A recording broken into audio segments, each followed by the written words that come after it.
Hi and welcome back everyone. My name is Rucha and I'm a personal stylist from Pune. As I promised you guys, I would be sharing a lot of insights, BTS and my work experience.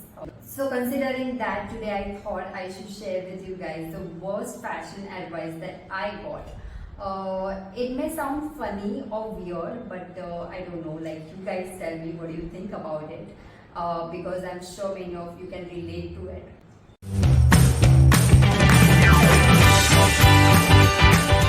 So here it goes.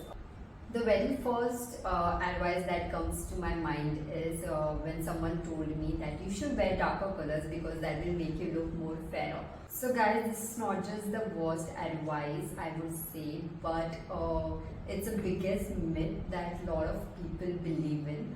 As Indians, we are born with a typical kind of a skin tone which is a bit dusky, and I think it's completely fine, and you should accept it positively rather than being conscious about it. I'm not saying that I do not believe in wearing the bright color. Of course I do. I believe in color analysis. I understand that there is a particular kind of a color palette for each person, but it does not depend on if it makes that person look fairer or darker. It depends on the person's skin tone, the person's hair color, the person's eye color. And most importantly, the right color should complement your skin tone, enhance it, and make you look more healthy, young, and fresh.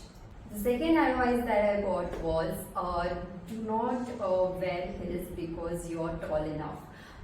So I'm not that tall, I'm not short. I think I have an average height. My height is 5.5. In the past, heels were only worn to add height, but today heels are every girl's best friend. I think it should be a personal choice if you want to wear it or not. Basically, it's a style that you carry which adds up to your appearance and make you look more presentable and confident. And no matter what your height is, if you love it, you should wear it. And the third advice that I got was, now that you're married, you should look like one, you should dress like one. I always believe in personal style, which should make me feel good at first and then others. I haven't come across of any such rule book which tells you how to dress for your age, marital status, and if you're a parent. I feel you can wear anything and everything as long as you can carry it comfortably in the society that you live in. So experiment and explore and have a classy and comfortable style of your own. These were the three worst advices that I could remember. Also like, share and subscribe to this channel because I'm trying to bring a lot of content that will be helpful for you. Thank you.